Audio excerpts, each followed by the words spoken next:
दिशा सालियनची हत्या नव्हे आत्महत्याच, मुंबई पोलिसांचं हायकोर्टात प्रतिज्ञापत्र। तर राणेंनी आदित्य ठाकरेंची नाक घासून माफी मागावी, संजय राऊतांचं वक्तव्य।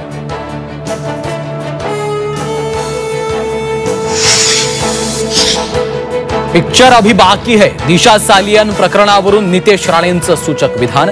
तर आदित्य ठाकरेंनी कोर्टाची दिशाभूल केल्याचा आरोप।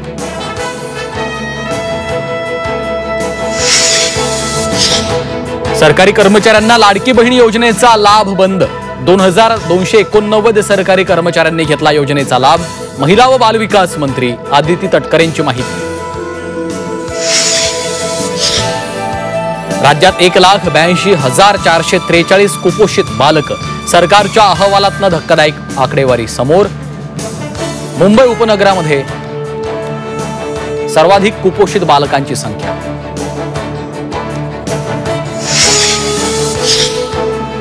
बलात्काराच्या घटनेनं पुणे पुन्हा हादरलं। कुरिअर बॉयचा घरात घुसून 22 वर्षीय महिलेवर बलात्कार। बेशुद्ध महिलेबरोबर सेल्फी काढून पुन्हा येण्याची नराधमाची धमकी। नाशिकमध्ये चक्क देवघराखाली अवैध दारूचा साठा। दिंडोरी तालुक्यातील कोल्हेरमध्ये धाड टाकून मद्यसाठा जप्त। संभाजीनगरच्या कन्नड नगरपालिकेसमोरील जुनी इमारत कोसळली। इमारतीतील दुकानांचं मोठं नुकसान। इमारत कोसळतानाचा व्हिडिओ समोर।